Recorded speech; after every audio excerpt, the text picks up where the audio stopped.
live from YMSL Studios. This is the Dashless Report, Week 3 reviews.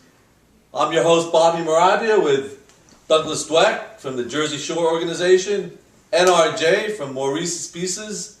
And guys, the big story this year, besides the incompetence, pathetic play of the eligible bachelorettes, has been the resurgence of Robert Red Nesser. And we are fortunate to have him live in the studio today. Rob Red Nesser, take a seat. Am I in? Yes, yeah, you're good. You're good. Welcome, Red, to the studios. And Red, the big story this year, without a doubt, at 61 years old, is that a safe bet? Or 62. Wow. Please speak into your remote control. Oh, 62. At 62 years old, Red Nesser is the pitcher for the first place situation. Not only that, he has the lowest ERA in the league. Red, you got to be proud of that fact. Yeah, and the lowest batting average in the league. Because I haven't been up once. Actually, you're tied with NRJ for batting average. Oh, that's right. The guy who says I'm over the hill. I think I'm buried way under the hill somewhere. Red, first of all, this had to be a rough year coming into the off season for you. You were written off. We talked about it yesterday on the air a little bit. The people were giving up on you, saying you're washed up. Why don't you take the rest of the rest of the career off? Your first ballot Hall of Famer without a doubt. What did you think sitting at draft day, watching the draft live, that 9th, 10th round coming along, your name hasn't been picked yet? I used to hope for that because you get a better player ahead of you, but to go that late, it is surprising. Especially there were a couple of teams I thought that were going to take me in around the 7th or 8th round, and they didn't. Well, I'm sure those teams are regretting it right now because there's a couple of teams that are struggling with pitching problems, and they could certainly use an ERA under 4. Yeah, but Moses came back this week. Yes, he did, Yeah. and that's going to help the cause. Yeah. But I know some of your fans over here, Douglas and NRJ, have a couple of questions for you.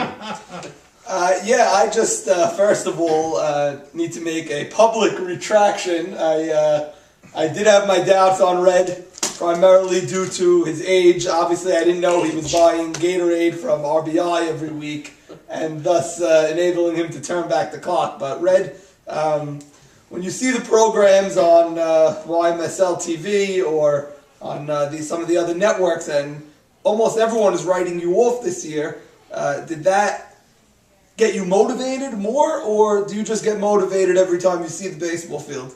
Well, I just get up in the morning and I ache, and then I take my Aleve pill and I'm motivated and I'm ready to go. It's unbelievable.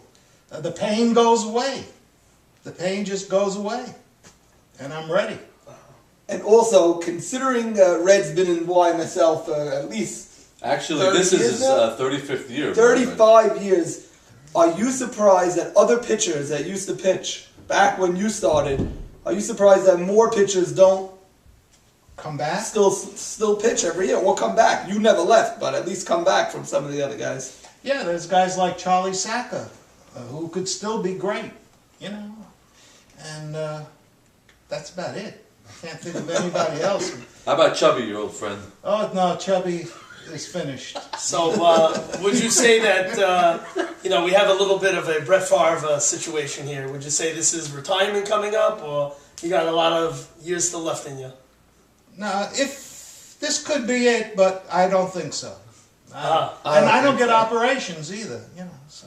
Red, I honestly think you're never going to retire until the YMSL committee throws you off the league. So, we've come close a couple of times. Threatened me this year. So you just keep coming back. I don't know, you pull something out of the hat every year. And I've always been meaning to ask you this question. Let's turn back the clock 3 years ago to 2007, Game 5 of the World Series. And you were 2 series is tied 2-2. Eli Braha decides after 10 championships that you own that you're not worthy of pitching Game 5. What was your thoughts on that? I said, number one, you're taking the best pitcher out of the game. Number two, you're taking the best center field out of center field. And that had to be, well, he knows it. He knows it was stupid. I think it was, 2 years in a row you didn't pitch the last game? You got to the series No, almost last every year right? I didn't pitch the last inning after I put men on base. right. I mean, everyone knows I like to make the game exciting. Right. That was last year against us. Yeah. But the year before was, when was the Cotton Bowls in the year? That was 2 years ago? That was so I wouldn't. That wasn't last year. I don't remember. I think it was the year. I don't before. remember. But you've been in the finals 3 It's years in a been row. 3 3 years in a years in a row row and a and good I chance to lose. make it 4. And I lose. Yeah, This is a guy who's washed up, they say. Yeah. So, Red, we welcome you to the show anyway. And Thank you.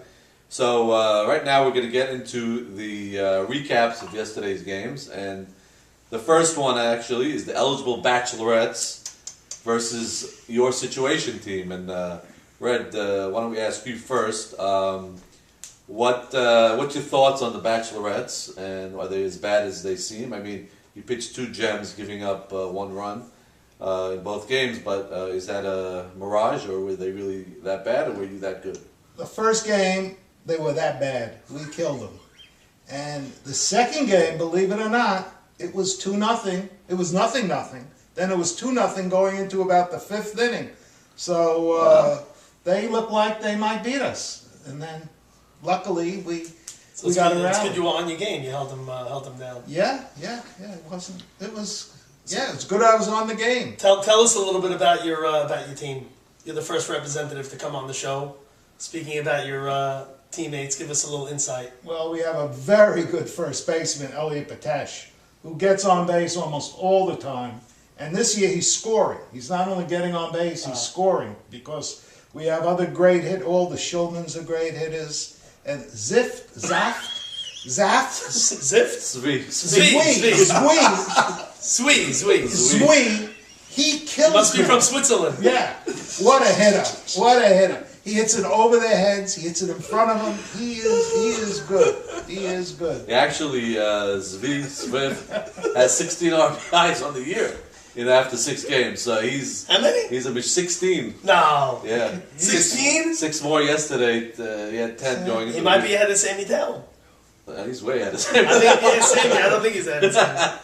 So your team, and what most impresses me about your team, I think, is your defense. I think all around the outfield is a very solid defensive team, and I think you should buy your friend over here, Douglas for Dweck. Morris? You mean Morris? I think Douglas Dweck should buy him a nice dinner or make him a bowl of jeddah because of that trade that he helped. How's Morris Caston and Maxie Sutton? Yeah. For Elliot Harari and Eli Bash Cohen. So how Morris Casson is great, and we're working on not letting him go to Israel, because This is breaking news, by the way. Yeah, he thinks he's going to Israel for the last 2 weeks of the season. Wow, but you guys may have it clinched by the last 2 weeks of the season. Yeah, but that doesn't matter. I should note that we tell it as it is here on YMSL, which is why we're the #1 show in this time slot, and which is also why we're simulcast in over 72 different countries. That's why they're canceling 24. 34 different languages. So telling it as it is, I have been very rough on Max Sutton, and I understand he had a flawless day in the field. And he hit. Wow. Not a single error. So Max, kudos to you for taking the heat like a man and coming back on the field Sunday morning and fielding your position. And double plays we were making too. Wow. Ground balls to short, to double plays. Wow. So At least all right. 3 of them. Now we actually have some breaking news on the Bachelorettes in the rosters department. Really? Yeah, the Bachelorettes have sent second-round pick Nathan Matute back to the Panama Pilots and have acquired the rights to Edmund Dweck from the Syracuse Nationals. That is late-breaking news. So now they have Edmund Dweck and the return of Edward Cohen this week, and I think they're going to be a much more formidable opponent. And right now, we're going to need a break from our sponsors, and we'll be back after a short message. Is that